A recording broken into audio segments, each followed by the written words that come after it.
such an active city, and I always try to get out and go hiking, sailing, whatever. So I try to treat the home as a home base and just keep the decor cozy.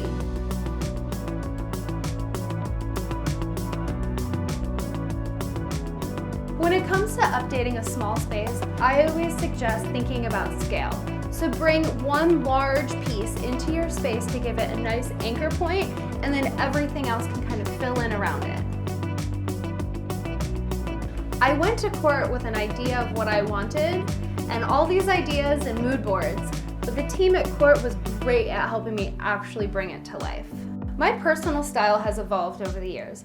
It used to be really boho, but now I've really kind of simplified and embraced my neutrals. I love that CORT gives me the opportunity to change things up in my home, especially as my style continues to evolve.